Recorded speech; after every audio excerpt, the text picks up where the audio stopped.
Hi, could I get a large? Thank you.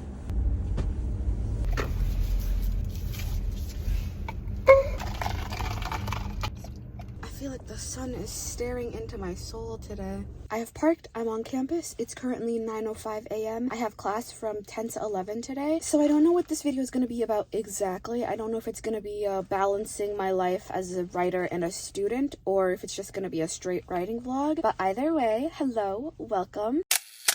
This is a lot more tart than I remember.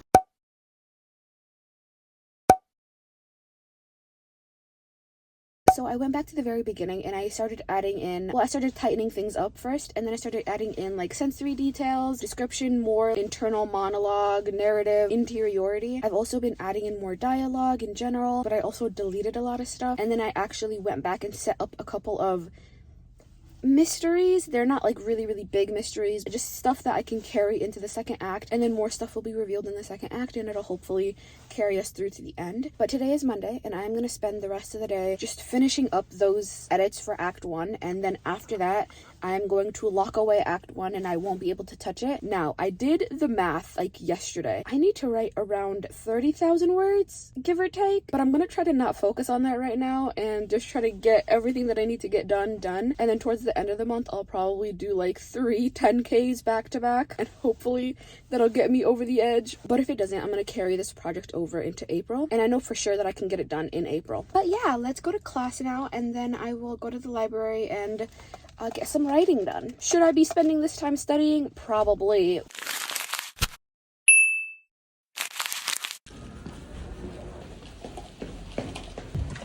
I didn't know it was dress up for school day. Why was I getting stunted on while walking to class? I'm not joking. I was just walking and all I see is runway model, Shein snatched, Fashion Nova fit.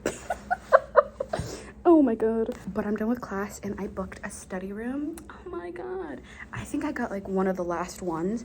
I'm only in here until 1-ish. I show up to school in my laziest outfit. It's just a dress and a jilbab. Oh my god.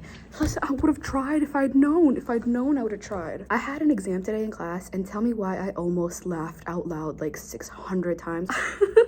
I have this bit with myself where whenever I don't understand anything in class, I will just scream inside my head. I'll just like, I don't know what's happening. And I did it so much during that exam that I genuinely started laughing at myself, because it was like, what are you doing?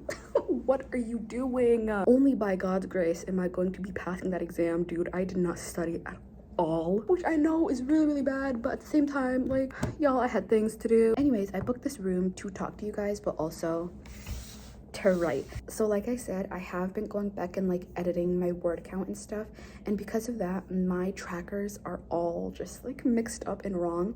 The calendar tracker, I'm not gonna update. I don't go to my calendar for an accurate word count measure. I just go there to see like how many days in a row I'm writing. But I'm just gonna open Scrivener for a second. Okay, so I've completely edited chapters 1 through 3 and chapter 8.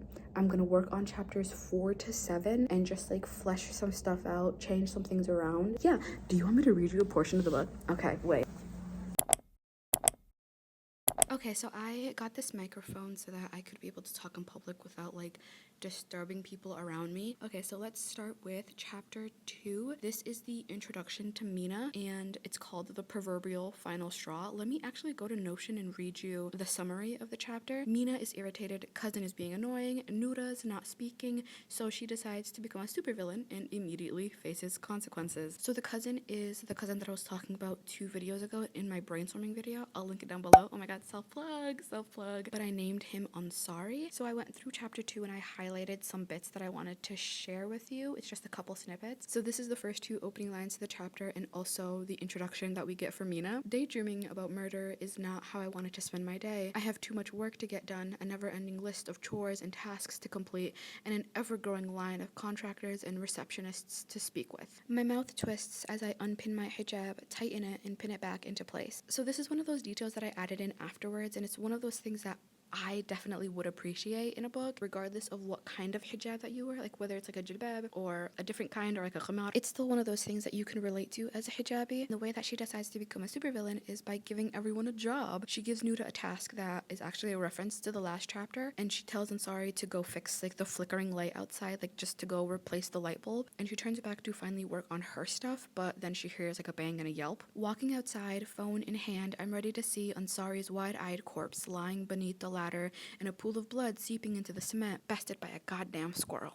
Ridiculous. Do I want to read you chapter 3 too? Maybe a couple snippets. Okay, so chapter 3, I talked about it in my last writing vlog. The opening to this is, I always knew my life would end in one of 3 ways. I'm not the slightest bit surprised when the sound of thunder ripping the sky a new one startles me enough that I slip off the ladder and start free falling to my death. It feels scenic to fall this way. At least in my final moments, I got to do the one thing that I loved above all else. Please, God, let me come back as a wraith so I can haunt Ansari.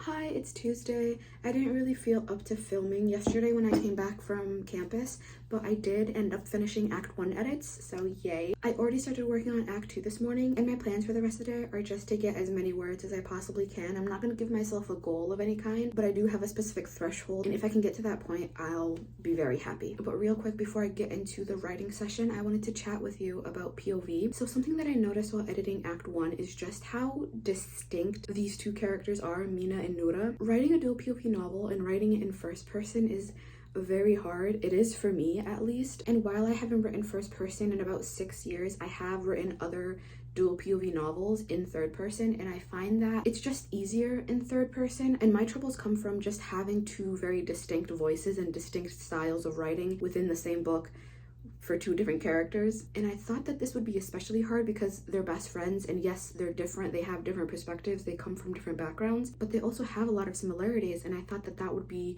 my downfall in this book, and that's not what's happening. And I'm kind of surprised by that, because in Mina's chapters, it's a lot funnier, it's a lot more upbeat, it's a lot more dialogue and jokes and sarcasm. There is introspection in Mina's chapters, especially after they get the big revelation, but even before then, throughout, there's been like sprinklings of it. But in Nuda's chapters, it's mainly introspection, and I'm finding that it's easier to describe things in Nuda's chapters, but it's easier to introduce characters in Mina's chapters. And I think that I maybe want to experiment with this a little bit more, try flip-flopping it, see if like me introducing a character in Nuda's POV instead changes the dynamic somehow, or if me describing something in Mina's chapter changes the way that it's described, or maybe it's described in the same way and that's something that I have to work on and tweak. Hey y'all, it's been a couple hours, so I have a lot to update you on. So remember when I said that I was never going to touch Act 1 ever again and I was going to lock it away and not even think about it?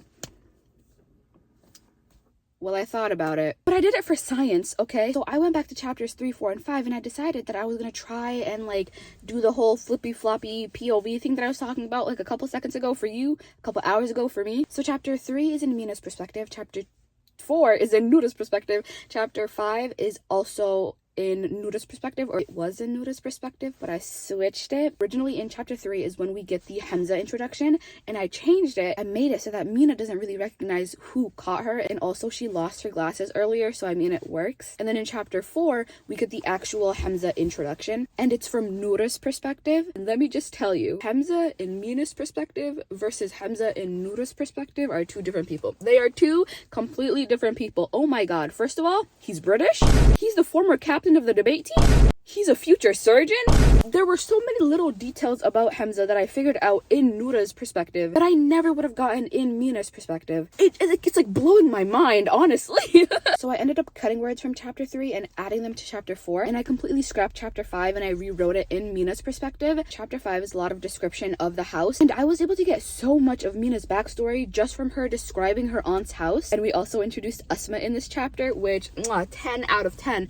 I did not know that I needed Mina to be the one to introduce Asma, because the way that she introduces this girl, you would think that she's the freaking devil. And I mean, she kind of is in her eyes. I was also able to add in Maryam and characterize her, and she is the sweetest. People love her. I love her. We love Maryam. Good morning. morning. It's not morning. It is literally 12:14 p.m. I'm on campus. I just finished up lab, had a fun time. Like I said, I love this class when I actually, you know, go to it and participate in it. My mom has an appointment, but I am really in the mood for a coffee from my university's campus, which is crazy to say, but I swear to God, their mocha, like their blended mocha coffee thing, top tier. It's delicious. I'm gonna get one of those and then head back home.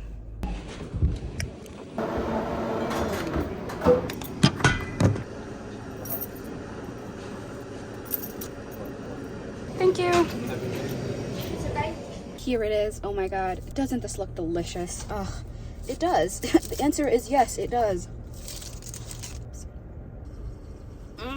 Yep, that's so good. It's so delicious.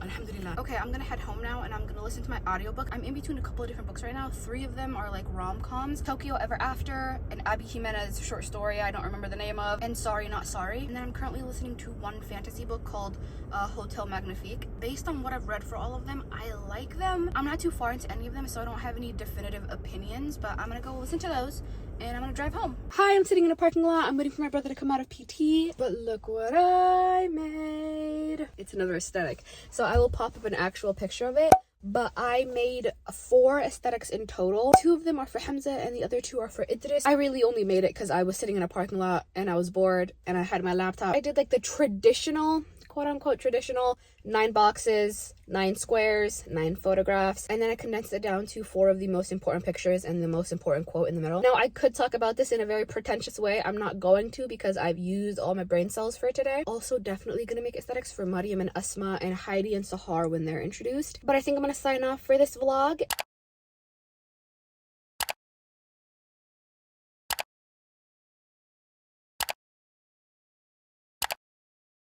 Huh? I feel so guilty when I skip his class because I just feel like he misses me.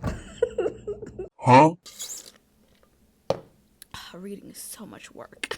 Huh? You've seen those TikToks where people will like segregate M&Ms and then they'll make each other fight? Huh? Nuda's almost incessant need to greet everyone she walks past will one day force me to do a plie into oncoming traffic. Tragic, but completely reasonable. Huh? He sees my empty chair and he's like, ugh, she would really like this lecture. And I would have. Huh? Orange wants to ally with pink, but the pinks reject him. And then he goes to the yellows, and the yellows reject him. And then he goes to the reds, and the reds accept him as one of their own. Huh? I can't stop the natural course of gravity. Curse you, Newton. Huh? And then everyone goes to sleep, and then they wake up, and all the reds are dead because Orange was an operative. And he goes back to his people, and he says, yes, the plan worked. Huh? My bed is so comfy, man. It's so comfy. Huh? And this man comes over here, and he's like, hey, you want to ally with me? And they say no. And then they go to yellow, and they're like, hey, you want to ally with me? And they say yes. And then they all ally together, and it's great. And then the other 2 oranges sneak up on them. Huh? We hate Newton in this household. Huh? Oh my God, they're fighting. Oh my God, they're fighting. Huh? I don't hate Newton. I hate that goddamn apple. Huh? I spend too much time on TikTok.